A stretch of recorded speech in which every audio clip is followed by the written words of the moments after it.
If you want your solos to go from sounding like random scales to actually telling a story, stick around because the concept I'm going to share in this lesson could be the missing link in your playing. Hey, welcome to the lesson. Chris here. The concept we're going to really dig into for this lesson is called voice leading. I'm going to share a couple really simple exercises to practice voice leading and linear harmony right out of this book called Connecting Chords with Linear Harmony by Bert Ligon. To set this up and explain what linear harmony is, let me let the author explain it in his own words. Linear harmony is melodic lines that connect the chords smoothly using the significant tones with careful rhythmic placement. For these next exercises, what we're going to do is place the third of each chord on beat 1, and then we're going to put the 7th of each chord on beat 4. We're going to eventually fill in the gaps in between beat 1 and beat 4, and then we'll have some ways we can vary things and mix and match. And then also, don't forget to download the free jam track so you can practice along on your own. The chord progression that we're going to use is a 2-5-1 in the key of C. So the 2 of C is a D minor. We're going to do a D minor 7. The 5 of C is a G, so we'll do a G7. And then the tonic is C, and we'll do a C major 7. So let's lay out where the thirds and 7ths are for each chord. For a D minor 7, if we envision this kind of first position version, we're going to have the minor third right here. That's the note F. We're going to put that on beat 1. The 7th of a D minor 7 is actually a flat 7. So if this is the root of the chord, which it is, that's D, you just go back 2 frets to get a C. That's your flat 7. So we've got F going to a C. Then we're going to go to the third of G, and the third of G is a B natural. We'll use the open string. Then we're going to go to the 7th of G. Now, in this key, the key of C, G would be a G7, so it has a flat 7 as well, and that's going to be right here. This is the note F. Then we're going to resolve down to the third of our tonic. Our chord is going to be C major 7, and the third is an E, which is what I'm playing right now. So as a recap, we've got F on beat 1 going to C on beat 4 of the first measure. We've got a B, which is the third of G, on beat 1 of the second measure going to F, which is the dominant 7. We're going to put that on beat 4, resolving to the tonic, playing the third on beat 1. Now I'm going to hold that major third of the tonic for 2 measures just so it rounds out to a 4 measure progression, just feels more natural. So what I'm going to do here is just set the scene with that. I'm going to put the backing track on so you can see it and hear it together, and then we're going to take it from there. That'll be our foundation we're going to build everything else on.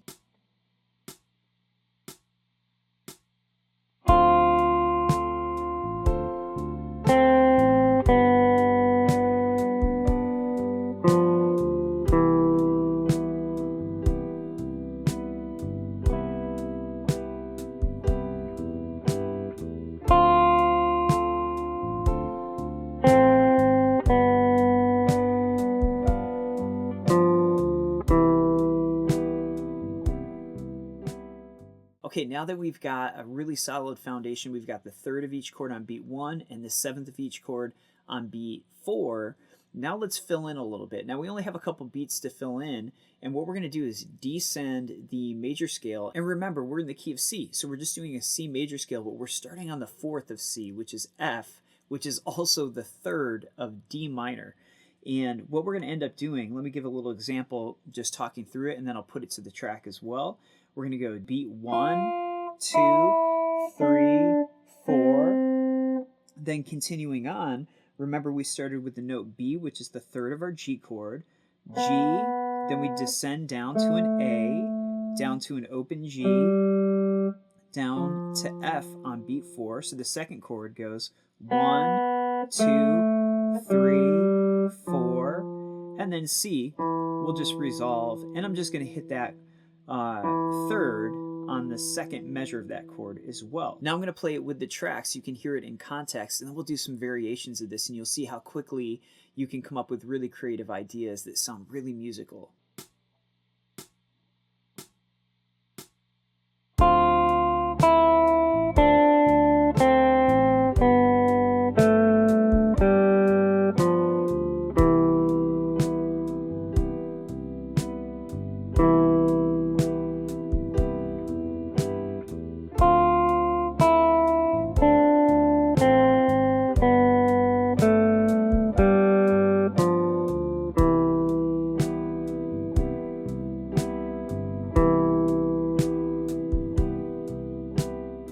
next, just to illustrate how easily you can mix and match things and come up with really creative ideas, we're going to use the line that I just played, but change one little thing, which is using octave displacement.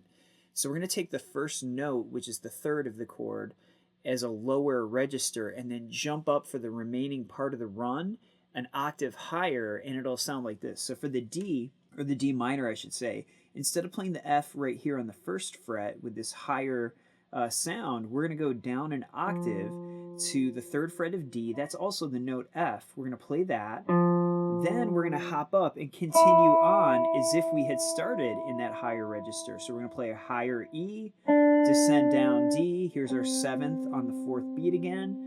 Then we're going to play the open B for the G chord, descending down the same way we did before. So we're not going to change anything there. So here it is again, starting with this lower F, jump up to a higher E. There's a beautiful tension with that.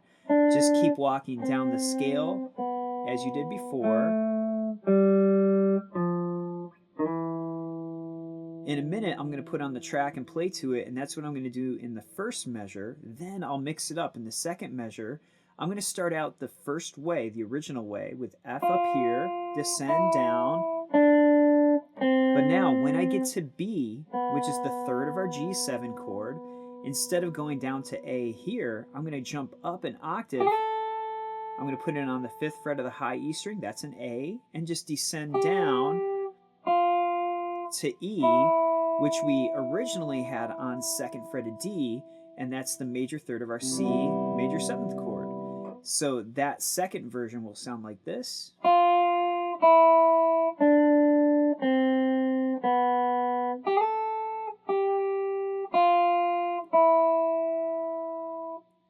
Now I'm going to do it with the track so you can hear it in context with the full harmony going on.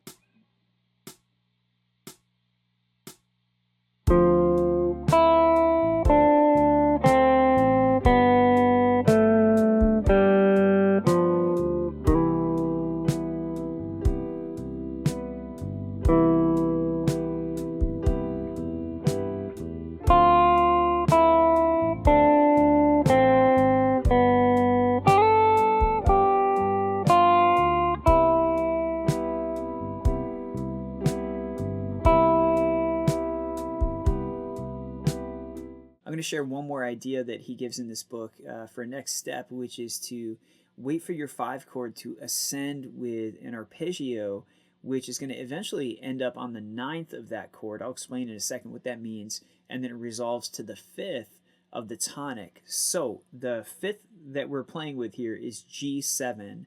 And instead of playing that as just a 7th chord, we're actually going to turn it into a 9th chord, which means that we're going to have the tones G, B, D, F, and A. A is the 9th of G, so that's how it gets its name. And remember that if you see a chord labeled as a 9th chord, not major 9, but just 9, that means that you also include the dominant 7. So in this case, that's the note F. Now, if we think about where we're actually coming from before that G7 chord, it's from the D minor. And so what we're going to do here is go from the F in this kind of middle register down here on the 3rd fret of D, descend down, kind of like we did before. Now, we're on C right here. We're going to then resolve down to the 3rd of G, which is B, ascend from there to the 5th, which is D. The flat 7 is F natural. The 9 is A. And then to resolve to the tonic, we hit the 5th of it, which is G. G is the 5th of C. So as you can tell, there's a lot of this intervallic kind of relationship building going on here. Next, I'm going to put the track back on, and I'm going to show you how this sounds in context with this leading arpeggio to the tonic.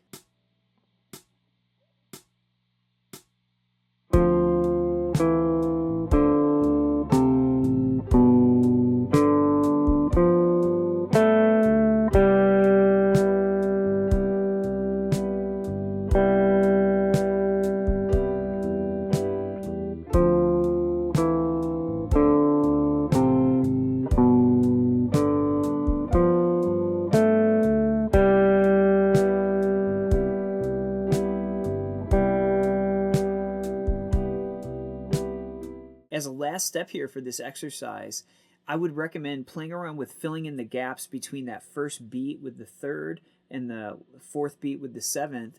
Fill in with some different stuff, maybe mix up the rhythm a little bit. You could even just keep the same descending scale pattern that I did a couple examples ago, just doing the C major scale going backwards, but maybe you vary the rhythm a little bit, or you completely change it up in that middle section, but still with those targets on the first and the fourth beat of the measure. Hopefully you see how impactful this can be, just to be conscious of not only what you're playing, but when you're playing it. It brings this greater sense of intent and awareness to your playing. And I think that's where it comes across sounding more musical and like you're telling a story rather than just doing like random patterns that you've memorized. There's something really coherent and very logical about this and very satisfying. When we go from the seventh of a chord and lead down to the major third of the next chord on the next measure, there's a natural tension and release that's built into our playing, and that's what music is all about, or it's a huge part of it at least. For the last round here, I'm going to put the track back on, and I'm going to follow the same pattern where I play the third on beat 1, the seventh on beat 4, but I'm going to fill in the gaps with some improvising, and I'm going to mix it up a little bit in terms of the notes I play and the rhythm that I use. And one last thing before I start the jam, if you stuck around to this point, thank you so much for watching. If any part of this is still confusing or if you're not sure about anything, leave a question in the comment section. I also have a book available to help with some of these intervals that are popping up and the relationships between different notes. I'm also offering a free 7-day trial for my online course and community. This isn't any old course where you just get stuck with a bunch of videos to watch, but it's a living, breathing thing. So we have 2 Q&A sessions each week live, so you can get your questions answered, and we can talk about different topics and some of this stuff, voice leading, intervals, harmony, music theory stuff. So if you feel like you really want to take your playing to the next level and you want a structured way to do it that actually lives and evolves with you, you can't go wrong with it. Without further ado, I'm going to put the track on, and I'm going to still use the voice leading and linear harmony we were just talking about, but I'm going to fill in the gaps a little bit.